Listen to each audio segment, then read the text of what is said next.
Welcome to the Water Play Podcast. We are your hosts, Jacob and Lucas, and this podcast is presented by StreamYard. So, Lucas, how is your day going?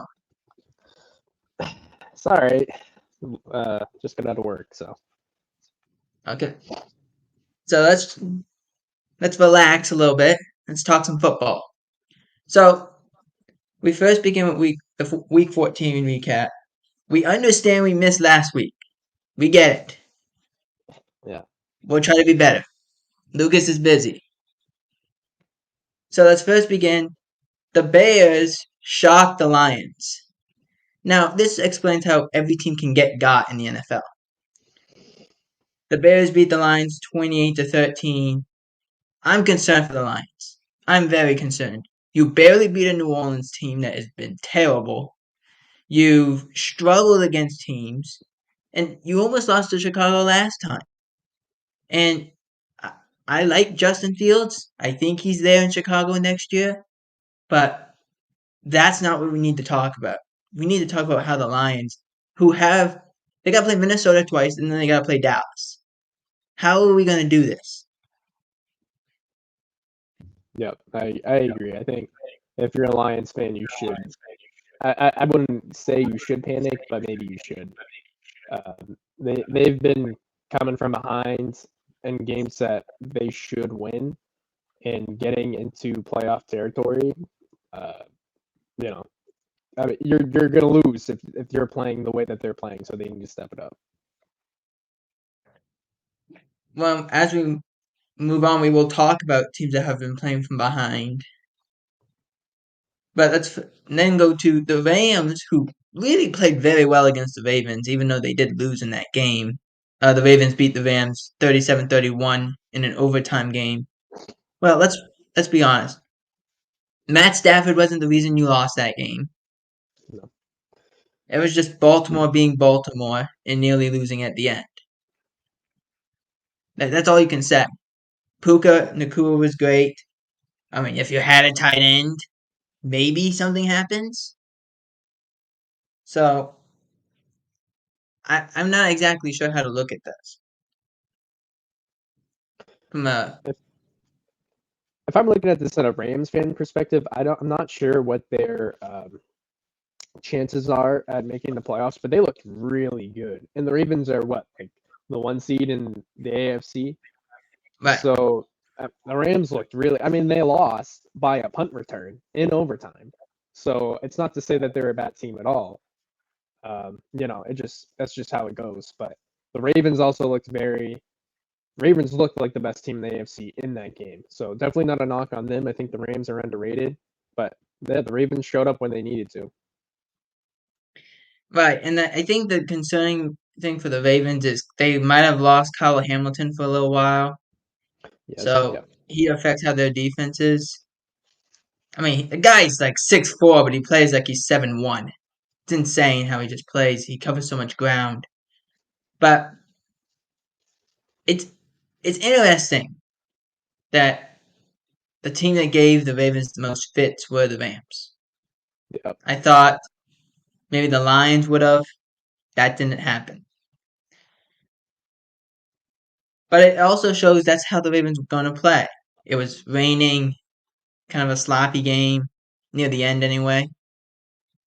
And the Ravens found a way to pull it out. Next up, we have the 49ers versus the Seahawks. The 49ers beat the Seahawks 28-16. In a game, Geno Smith did not play. He had a groin issue, did not play in this game. Drew Lock, besides the 2 interceptions late, played really well, in my opinion. No real warm up time. And Do you know if Gino will be back for? They're playing what, the Eagles, the yes, Seahawks they this play the week? Eagles on Monday. Yeah, on Monday. That was the game that the Patriots and Chiefs were flexed out of. Yeah. Eagles, Seahawks in Seattle. Will Gino be playing? So there hasn't been any official word on but I would assume he's going to play in this. Okay. I have a question of what's the NFL going to do about DK? second ejection, what does the NFL want to do? Yeah. Because without him, they're a much different team. The way he dominates, he was playing pretty well against Travarius Ward, who's one of the best corners in football. Yeah. Next up, and we'll talk more about this team in the news portion of this, but the Bills beat the Chiefs 20-17 in a game. I don't know how to judge the Bills. That first half was great. They played awesome football. Josh Allen looked great. Second half, no offense. And it concerns me. The Chiefs turned the ball over multiple times and they still can't get an offense. Yeah. Um, I looked at this game more as the Chiefs are very bad than the Bills are very good. That's kind of the way I viewed it and the way I kind of watched it unfold. The Chiefs just kept making mistakes, and I mean, you can say what you want about the ending, but they should have never been in that situation to begin with. But they just kept giving the Bills chances and momentum, and they couldn't capitalize when they needed to. And like you said, we will talk about the ending in the news portion because there's a lot going on. It was very bad luck for the Chiefs, I would say. Yeah. Let's move on to the Sunday night game. Cowboys versus Eagles. I never expected this. I thought Yeah. If Dallas was going to win, which I thought they were going to win, I just didn't know how they were going to win. Because I thought you got Philadelphia, Buffalo, and Miami. Those are tough games.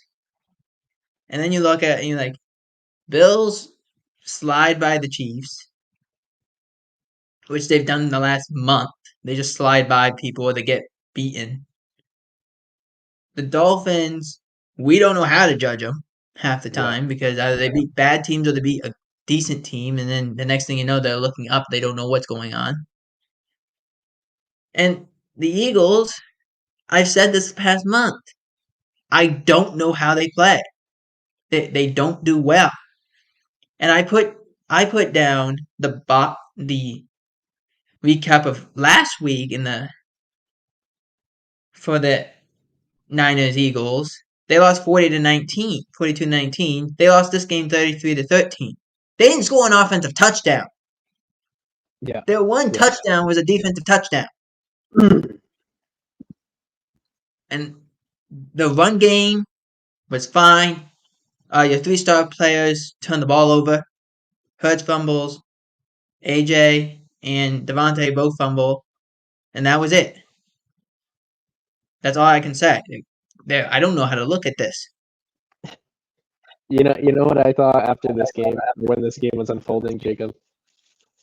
I thought, are we gonna see the first time in our lifetime? Are we gonna see the Cowboys in the Super Bowl? Because they looked good enough. They looked like a Super Bowl team in this game. I mean, they took the former NFC representatives and they just shit on them. Like they couldn't do anything. The Cowboys scored. It seemed like every drive. They just couldn't be stopped. And there was a lot going on in this game. Micah Parsons had the flu. He had a 103-degree fever. Still beat Lane Johnson's tail like 3 times. Which Yeah. how does that happen? Mike McCarthy has his appendix removed on a Thursday. On his Wednesday, and he's back on Friday. You're like, Yeah. what? That's I've had that. What I've is had my this? appendix removed. Mythbusters? What are we doing? I was laying It down for was a week. insane. Yeah. Well, yeah, exactly. And Lucas, you went through this. You know what this is like. He's like, Yeah. no big deal. I don't know what you're talking about. Yeah. It was just, I was like, this is nonsense. It made no sense. He's like, yeah, I was just back at work. I'm like, and the thing was, he was still, he was in the hospital bed, and he was calling the offensive coordinator, saying, "Oh, I'm watching film." It's like, rest, rest. Why are you watching film in a hospital bed? I can't. I'm like, all right. The sad part was they made him run to get a timeout. You know that Yeah. Mike No, I McCarthy saw that. run? You're right. He's running. It's a ginger run, but it's like, help the guy. Help Yeah. him. Yeah. Yeah. Micah Parsons played well. Stephon Gilmore turned back the clock to like 2019. Yeah, yeah. I'm like, I don't know what to do. I mean, we just had to keep listening to Mike Tirico talk over and over again about how great AJ Brown was. They didn't I didn't show up. I don't think any of them showed up besides their young defensive tackle who scored a touchdown, Jalen Carter. Yeah, and then besides Brandon Aubrey kicking 60-yard field goals over and over again. And like, could he make that one from California? It's like, what is he doing? He's just. yeah. I was just saying that over and over again. Kick it from California. I'm like, why not? But again, I didn't expect that kind of an outcome. It just explains how good Cowboys are at home. They've won 15 home games in a row. That's why I don't know how it's. I mean, the Cowboys still have a low chance of getting the 1 seed, but home field advantage in the playoffs is almost a must. If you're that dominant on the road, you need to get at least one game. Right. And I said this because they have the second seed, but because of tiebreakers, they would not have the second seed if Eagles and Cowboys went out. So if the And the Cowboys Eagles Eagles winning went out is out, very possible. I think the Eagles, the only kind of close game in their schedule is Monday against the Seahawks. I want to see how they play Seattle in that environment. I also want to see what it looks like when they go against a rival, a division rival, even though they have the Giants. I want to see that too, Yeah. just because I don't know how they're going to play it. But let's move on. So Shaq Leonard signed with the Eagles, posted a tweet of, "Oh, the reason I made this decision, I have a great relationship with Nick Sirianni." And then I don't know if it was a gimme Twitter account, but it said in a tweet, supposedly by him, probably not by him. It said, "I made a mistake." I'm like, yeah, it's a faulty account. But I was just, he didn't play a whole lot. He did not. And they struggled. And it wasn't like Dak was doing anything. He didn't have to do anything. So that was it. He had a he had an okay night. And I was like, if this guy's up for MVP, that was the worst night he ever played in the past 2 months. Yeah. Moving on to Trevor Lawrence suffers a high ankle sprain, plays against the Bengals, looks fine. Jacksonville's offense, not fine. They've dropped 2 straight. In a game where I understand you miss Christian Kirk, but you do have Calvin Ridley. Can we make this easier for him? Yeah. They haven't really used Calvin Ridley to his potential that he showed off in Atlanta. I'm happy that I will say I thought Trevor Lawrence was done for the year when I saw the injury happen live. So high ankle sprain was like best case scenario because So I want to see Jacksonville in the playoffs and especially the way they lost. Oh no, did they beat the Chargers in the playoffs? So never mind. But yes, they beat the Chargers. We'll talk about Brandon Staley in a little bit, but yeah. So anyway, I'd like to see the Jaguars in the playoffs with the healthy Trevor Lawrence. So I'm happy that it was only a high ankle sprain.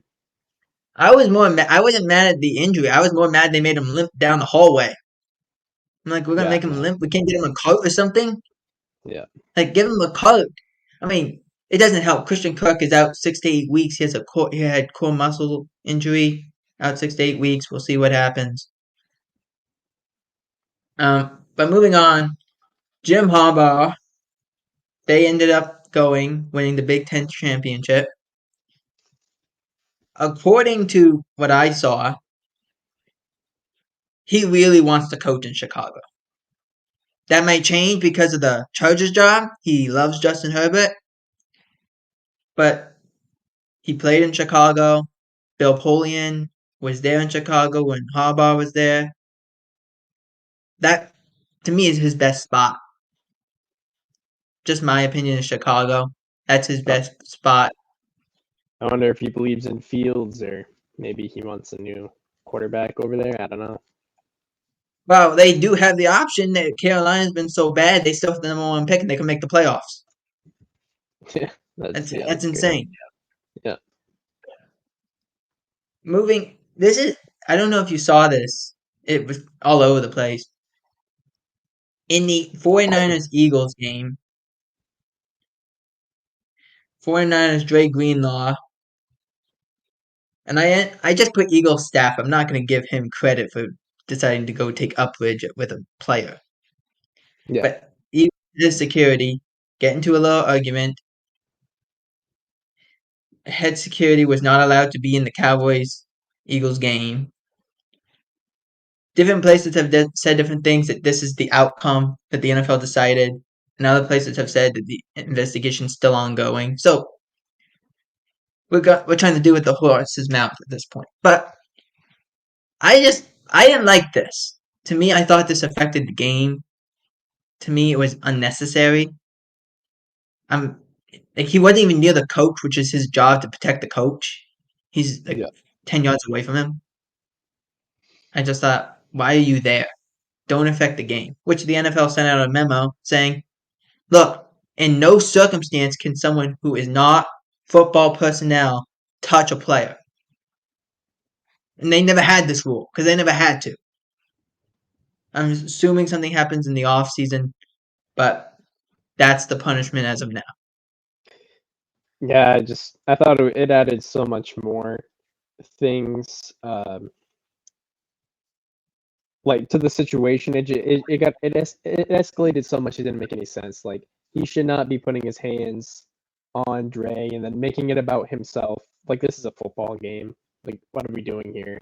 And the worst part is people probably will look at this, and they did, especially after it happened, and try and make him like a polarizing figure. And oh, look at this guy, he's awesome, and all this stuff. It's like no, this is not what the game is about, and it's just taking away from the players on the field. Well, I said this when after it happened. I said if the Cowboys would play in Philadelphia, the Eagles fans would have been chanting the head of security's name. Thank Yeah, God this was in Dallas. Yet they still let him on the plane. I don't know how they did that. They just kept him in the locker room or at the hotel, yeah. What's the which made point? no sense. But anyway, moving on. This is some sad news. Hayden Hurst and his father have talked about this the last week or so. Hayden Hurst is suffering from post-traumatic amnesia during a hit he took a couple weeks ago, in which he's saying he can't remember. He remembers now, and he remembers before the game. However, he doesn't remember the game at all. He doesn't remember what led up to the game. He remembers the before and now, not the game. Which, if you actually listen to people who've had concussions and severe concussions, like Troy Aikman has talked about this, he said, we played San Francisco. I got knocked out in that game. I don't remember what happened. You cannot tell me I played in that game. I seen it. I watched it on my TV, but I have no recollection at all.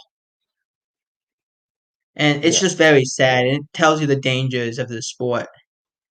So, prayers to Hayden Hurst and his family, and hope he gets the help he needs. yeah, All right, let's move on to some more happier news and really rapid fire. Zach Wilson regains his job as starter of the Jets. Ended up winning a game for the Jets against the Houston Texans. I thought Zach was fine. I need to see it week in and week out. You got 4 games. This is your audition. Let's see what you got. yeah. It's good. I don't know if he's got a.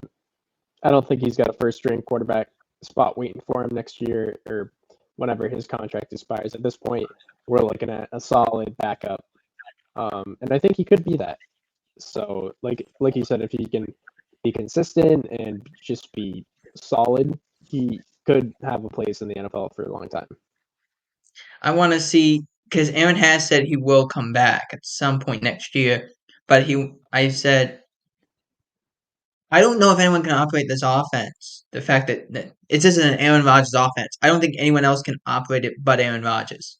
Yeah, I mean, you saw Nathaniel Hackett as a head coach, so it just goes to show, like, I mean, this is Aaron's team. This is not. I mean, they shaped it up as Aaron's team. So to have Zach run uh, the team, basically, it's not really fair to him.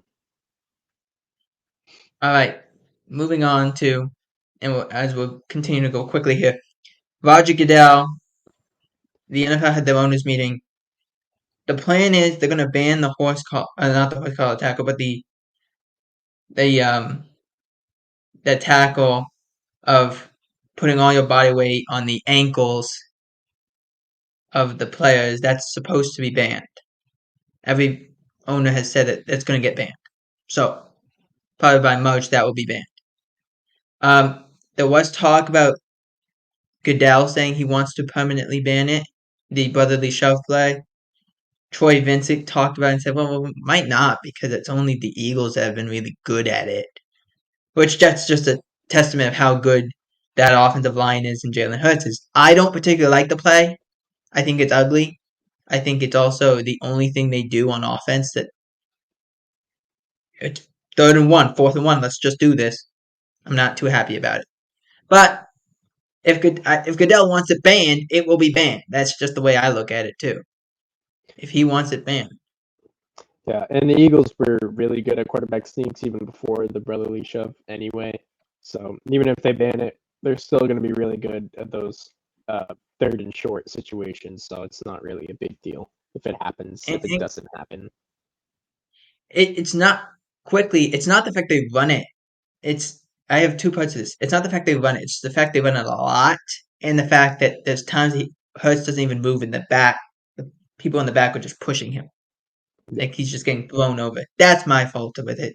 I don't have anything against the play other than that. Yeah. Besides the fact that it's unstoppable. Moving on. This is kind of a loaded question. What is the thing you learned about the Eagles in the Eagles Cowboys matchup and the 49ers Eagles matchup? I don't know. I think there. I think you're seeing this is what happens to a lot of teams, especially if they go to the Super Bowl and the next year they regress. So you saw how dominant they were last year in all their games. You know, like they were an unstoppable team. And this year, even they kind of look like the Vikings last year. So you know how like the Vikings would be in really close games and it'd come down to the end, but they'd always come out on top. And the Vikings had a great record. And of course they did nothing when it came to the playoffs. But for the Eagles this year, you're starting to see that regression where they're not winning games dominantly. They're just escaping by the skin of their teeth. And when they face real teams, they're not producing, obviously. So I definitely don't think they're the best team in the NFC, even if they come out with the 1 seed just off of their schedule that they're going to have remaining. They could, in the divisional round, they could be one and done if they get the 1 seed. That's kind of how I view them. Well, how I view, and I love that you use the word escaped because that is what they've done. Majority of this year, they've escaped. I went back and I said they played Miami, they played Dallas, then they had the bye week. Besides the Miami game, they escaped the game against Dallas and Philadelphia. Then they go on the bye week, and then you have some very tough games. I understand that you played Buffalo, you played San Francisco, you played all these teams and and Cowboys after. You played a lot in a very short period of time, and I understand that. I think we said this a lot about the Cowboys early in the year, and you heard this all around. The Cowboys were going to bully inferior teams. How are they going to play against teams that are on their level? San Francisco, and I really believe it's a classic. San Francisco's here. I'll try to put this in frame. San Francisco's here, and the other teams are down here. Cowboys, Eagles are down here, and it's whatever else. So I really think San Francisco is so much better, and I think if your team's like Philadelphia or even Dallas, you might only best bet is to make sure you're at home for those games. Which I said Philadelphia needs. If they win out and Dallas wins out, Philadelphia wins the division. I want to see them play Seattle in Seattle. How do they show up? How are they going to cover DK Metcalf? Those corners have been scrutinized the last 2 weeks. I want to see how they cover DK Metcalf, Jackson Smith and Jigba and Tyler Lockett. And then let's see what we have. Because you have the easiest schedule remaining. If you lose one or even two, you're playing the Yeah, 4th seed, which is no, you're out of the one like seed discussion for sure. exactly. And I think the order that you had it is correct. It goes Niners, best team in the NFC, Cowboys, because obviously the Niners destroyed the Cowboys earlier in the season, and then Eagles. That's no matter what the seeding is, because the Cowboys have um, such a hard remaining schedule. So and it's I don't know. It might not end up being Niners 1 seed, Eagle or Cowboys the next highest seed, than the Eagles in the wild card. It could be the other way around, but that is the order of the best teams in the NFC. If the Cowboys face the Eagles in the divisional, even if the Eagles have home field advantage, the Cowboys are the favorites. Oh, absolutely. And I thought it was really well favored. When the Cowboys faced the Eagles were 3.5 point favorites. When the Cowboys faced the Eagles in Dallas, it was 3.5 point favorites for the Cowboys. So I thought that matched. That's how perfectly matched these two teams are.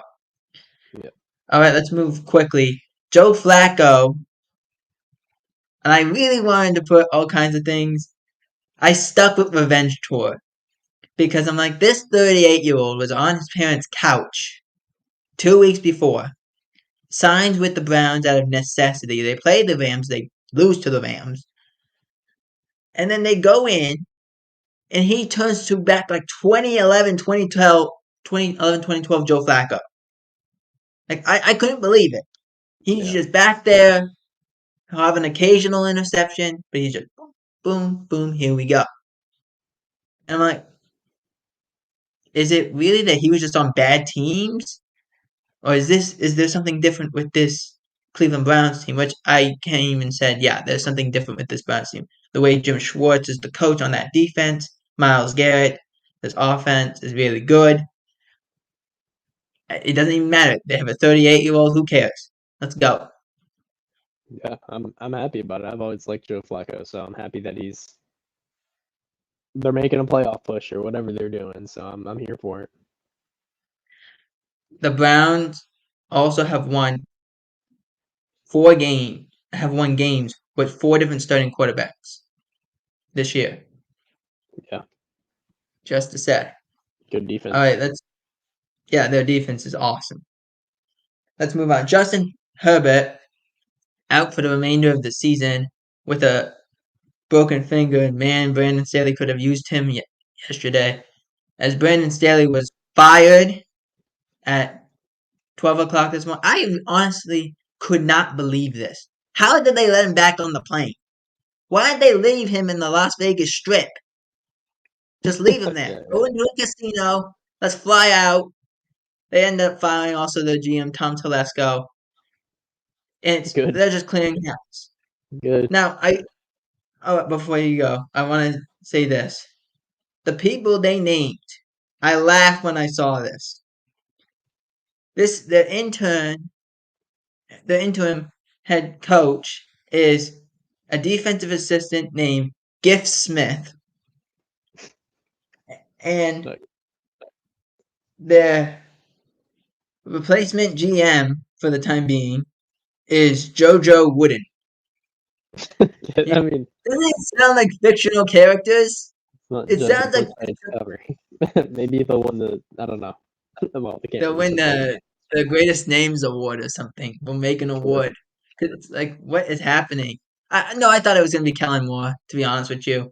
But then I looked and you're like, man, you gave up 42 in the first half, and you had no offense. I mean, I get it. It's Easton Stick, and you have no Keenan Allen, but at some point, I mean, Austin Eckler is like first down. Dude, you're down 56. It's Yeah. 56. You can't just go and say first down. They 56. played a Raiders team that got shut out the week prior. They put up They got shit nothing. on. They lost 3-0. And then they put up They put in Nick 56. Mullins, and Nick Mullins was playing great. It was. He was a great backup in San Francisco. Nick Mullins. I'm surprised they let Brandon Staley back on the plane. That's all I can say. When I saw he wasn't fired this morning, I'm like, okay, Dean Spanos, do we need like one of those people that can decipher your information? Like they Yeah. do now, sign language. We get like a monkey or something. We gotta do something. This doesn't work. I was like, I thought they were gonna fire him before they got him on the plane, or as soon as they got off the plane. It had to be soon because there was no chance. You can't. You lost 63-21. There's no excuse at that point. There's too many of these games. Their defense is so bad. You're a defensive coach and your defense is this bad. That has Khalil Mack and Joey Bosa.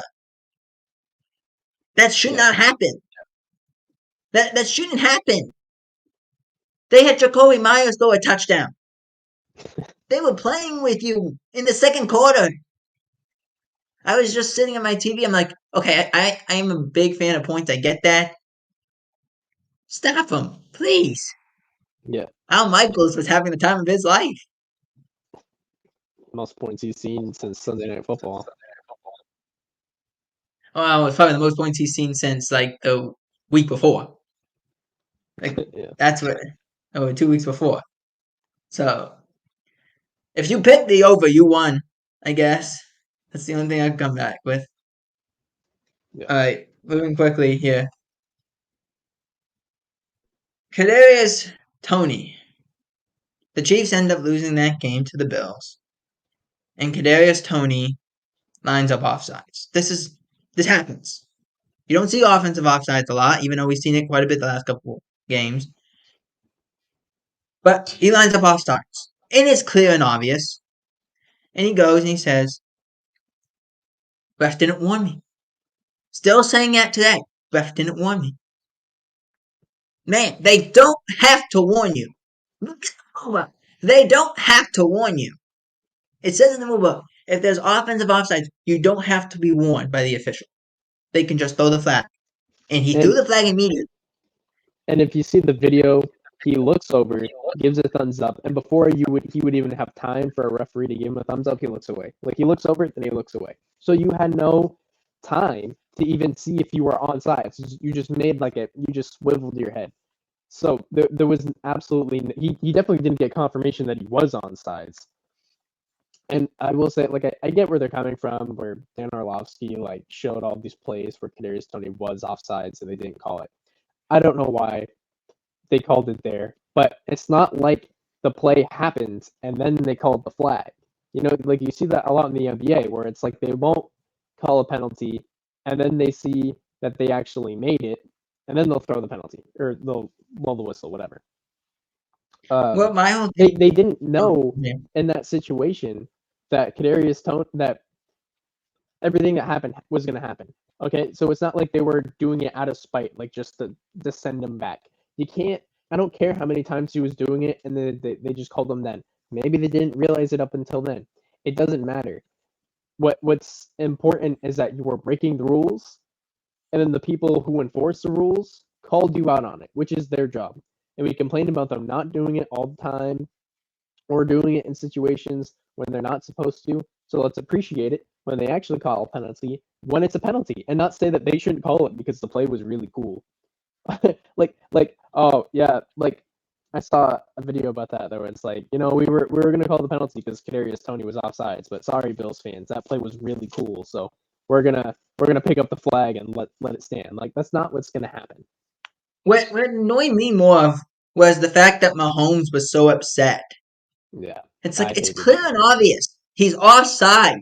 Andy Reid's upset. Patrick Mahomes is upset, and the one thing they talk about in the press conference is, oh, that's a cool play. It won't be on Travis Kelce's Hall of Fame video. Who cares? Who Who cares? cares? It's the It play. doesn't It's also the matter. players who do the Hall of Fame video. The NFL has no upbridge with that. They don't care. Yeah, and If you want to do Andy Reid, one-handed catches, go for it. I don't even care with Mahomes. Like whatever you would, well, even after in the press conference it was like, come on. But like in the game, he's throwing his helmet and stuff. Whatever, I get it. But like Andy Reid after the game, like, come on, you know football. You know, like you can't just like it doesn't even make sense what he was trying to say. They just all looked like a bunch of, I mean, just like crybabies after the game and just kind of showing like they what they're trying to say is, hey, it's not me and Patrick's fault because our receivers just fucking suck. But they can't say that because they gotta go and play with those receivers. So they're gonna pretend like that's not the problem. But the issue is the receivers cannot play football. And this is what happens, and this is what I hate when Chiefs fans are like, oh, we're a dynasty. It's like, okay, well, you're not a dynasty. Like, a dynasty isn't about, because plenty of teams can become really good, and they can get good teams, and they can sign people to, they can have a lot of cap space one season, sign a bunch of people to like 5-year deals, whatever, and they can win a Super Bowl. They could win two. But what makes you a dynasty is when you got to start paying people because you can't pay everyone. So you pick this person that I'll pay you, but I'm going to let you walk. Both are really great players, but you can't keep both. That's what makes you a dynasty. Is throughout all of the turmoil of having to let go good players because you can't pay them because you paid your quarterback $500 million or however more he's making now. Throughout all of that, um, all of those things, you can still win. So you can win with like Tom Brady did all the time. You had Tom Brady, you had Gronk, and then you had a bunch of other nobodies, but you made them good. And that's what makes you a dynasty. If you can win like that. And the Chiefs haven't done that yet. And I think Chiefs fans are just starting to realize, like, oh, this isn't as easy as it's been. It's not gonna be. I don't like your team and my team. They've won 3 Super Bowls in a decade. They know what this is like. Three is a The dynasty. Cow, yeah, the Cowboys did it 3 and 4 years, and that was without a salary cap. I don't need to Yeah. bore you with the salary cap story. I could do that another time. But and I'll probably do it on my YouTube show next week. But with the thing the Patriots did well was in a salary cap era, take players who were not necessarily the best players. They're not the Randy Mosses of the world, even though they had Randy Moss. They didn't win a Super Bowl with Randy Moss. But they took the players that helped them in those instances that could go and help them win a championship. And won a championship with them. Many times with those Patriot teams, the best receiver and the best tight end were Gronk and Edelman. That was it. Everything they had Gronk, Edelman, and Amendola. Everything else, be damned. And That's and what they did.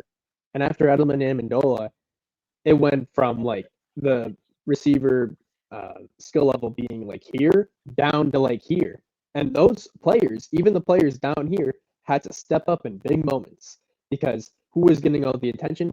Gronk, Edelman, and Amendola, especially in the playoffs. So these players down here had to step up.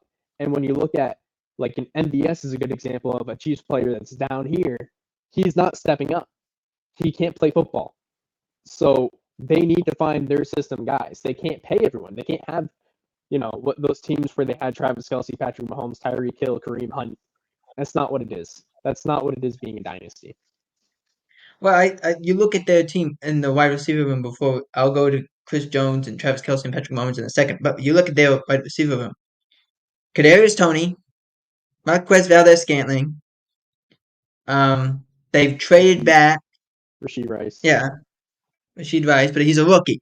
It's a rookie Sure. contract. It's not that much. You bring back Hardman from the trade with the Jets. You can't keep doing this. There's not enough people here. You got Kelce who's getting paid a lot of money. They just redid Mahomes' deal. He's paying a lot of money in the next 3 years to get this deal done. You're probably not going to bring back Chris Jones next year. You have to win now. They're This is missing your now. Orlando Brown. They're missing Chris and Orlando Brown. Orlando. But like they brought in 2 tackles. They brought in 2 tackles and they have not played well. They brought in Taylor from Jacksonville. They brought in Donovan Smith from Tampa. Hasn't worked. They're struggling. Mahomes is running for his life. There's nothing they can do. Unless they throw to Travis Kelce and they do some kind of whirly bird shit, they have nothing. And Travis Kelce's taken a step back this season. You can see it. Well, he's very banged up and they're trying, but there's nothing they can do. They need him on the field. Yeah. So let's finish up the news portion of this. The Dolphins, they lose center Connor Williams. He tore his ACL on Monday night. They've lost four starting offensive linemen this year. All the key injuries. So no wonder why it looks perplexing when they go and place people that are as good or a little underneath them if they don't just blow you out. Tyreek Hill might not play on Sunday. Jalen Waddle got beat up pretty good in the game against Tennessee. Like, there's concerns. I said this about this Dolphins team. They win on speed, but they gotta win on health. Right now, they're not that healthy, and that's a problem. Yeah. All right, into game previews for Week 15. I picked 4 games here. Let's start Broncos Lions. Lions. The Lions are favored by 5 points. This is in Detroit. The Broncos are a game back from Kansas City. I need to see the Lions do something. With saying that, I don't know if it's this week. I'm taking Denver to win. Yeah, I got Denver too. I think there's so many teams that are 7-6 in the AFC, and I think out of all those teams, 2 that can actually make noise in the playoffs is Buffalo and Denver. And I don't know what is wrong with the Lions, and I don't think they're going to figure out this week, especially with the Broncos being up against the wall. They're really fighting for something to sneak into the wild card. So I think the Broncos win it. What would be your prediction for this game? It's not going to be super high scoring, I would imagine. I would assume something along the lines of like 20-14, maybe Broncos. I'm going to take Broncos. I say it's 21-16. This is not a competitive game. This is going to be a dogfight. In Denver, they win these games. They score 21 points, and then their defense doesn't give up more than 18. Yep. That's what you do. You need a team that can score a lot of points. Another thing the Eagles have been really bad at, their offense scores 35, but their defense gives up 38. You gotta be able to score enough points. Your defense can't give up all those points. So I'm taking Broncos 21-16. Moving on to Bears Browns. Who thought this game? We would talk about this game. Bears Browns. Browns are favored by 3. It's going to be raining pretty heavily in Cleveland on this game. Who do you have winning? Browns. I think Browns. It doesn't matter if they don't have Nick Chubb, and this would be a great game to have them. I think the Bears were just right place, right time last week, playing the right team. I think the Browns are a better team. They got a better defense. I think the Bears' offense is going to fall back to earth. I got Browns. Another one where it's not going to be super high scoring, I imagine. I'll go 21, maybe 21-14. I'm with you. I think the Browns win. I don't know if it's the Bears offense that falls back to earth. I think it's just you got Myles Garrett and you got Zadarius Smith. They're playing their tails off. And I like what Jim Schwartz does with that defense. I like the fact that they move Myles Garrett everywhere. I think they win. It's an ugly game. It's gonna be ugly. There might only be like a total of 20 points scored in this game. I think the Browns win 14. I'm going to say there's about 24 points in this game. The Browns win 14-10. Moving on, Cowboys versus Bills. This game has fluctuated from 1.5. I have it at 2. Deal with it. It's going to be raining in this game too. I've been looking at the weather report and what it's going to be like in Orchard Park. light rain, windy, typical Buffalo game, basically. It's either raining, it's snowing, or it's windy. Usually it's all three. Who do you have winning? I think it'll be close. I think if you're looking at both teams, you would think the Cowboys would blow the Bills out, especially the way the Bills have looked. I think the Bills are, especially after the big win last week, and like I said, same thing with Denver, backs up against the wall. I think it's going to be scrappy, and I think Josh Allen's going to make some plays where it looked like the Josh Allen of old. I don't think they beat the Cowboys. I think I think the Cowboys are just a better, more consistent, well-rounded team, and I don't know. I do think it'll be high scoring. I'm gonna go 28-24 Cowboys. That's a similar score to what I have. I have the Cowboys winning this game as well. My thing, and I want to see this, can the Bills have a consistent offense throughout the game? How are you going to deal with Michael Parsons and how are you going to deal with the CD Lamb? That's my biggest question. Brandon Cooks is a little hobbled. He had an ankle issue. Should be fine. Stephon Gilmore, Cowboys have had going through illnesses right now. Gilmore has an illness. Going to be fine. Going to play. So, my question, I think, if I'm Buffalo, is at what point does Von Miller look back? He had that Kansas City was his best game, but he's I think 2 weeks back, 2 weeks from before coming back. But I got Dallas winning. It's scrappy. It's going to be raining. Who Hyde, that Bill safety might not play. He has a neck stinger. Didn't practice yesterday. Didn't practice the day before. We'll see if he plays. I have Cowboys winning. I don't have it a high scoring game. I think this is going to be a turnover fest. I really do. And it's going to be also a lot of flags thrown. These teams are the most penalized teams in the NFL. Dallas is second, and Buffalo is fifth. So it's a flag show. I don't know who the referee is in this game, but he's going to have a field day. Um, but I have the Cowboys winning, and again, always comes back to Bills are playing close games, and they don't win these close games. Cowboys win 27-24. And our last game, Eagles versus Seattle.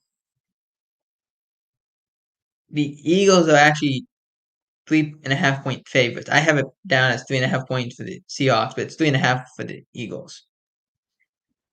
Who do you have in this game, Lucas? Assuming that Geno Smith is playing, which is a big, it definitely.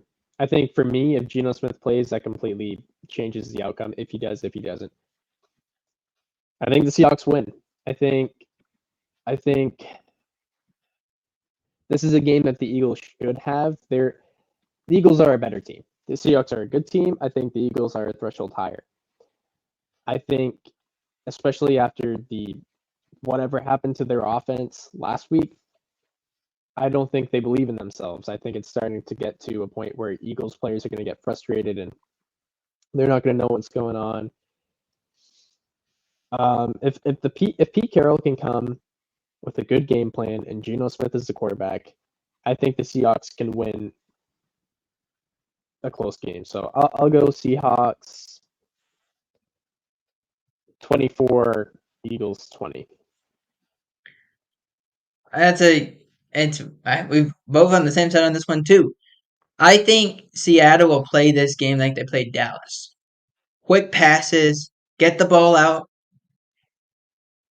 If DK, I first think that the NFL has to figure out something with DK Metcalf at some point, whether it's in the off season, now, whenever. It has to happen sooner or later. This is getting ridiculous.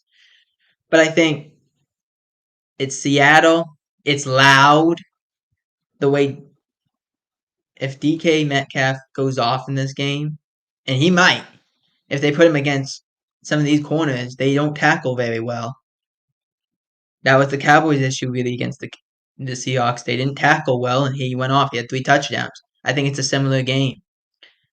but I think Seattle, if you're gonna win this, and I have Seattle winning, I have Seattle Seahawks winning 28-24, but I think Seattle needs to have a big game from DK and from their wide receivers, DK Metcalf, Tyler Lockett, and the rookie Jackson Smith and Jigba. All right, so those are our predictions. A big thanks to StreamYard for powering the What a Play podcast, episode number 3. We hope you guys enjoyed, and we will see you guys next time. Peace.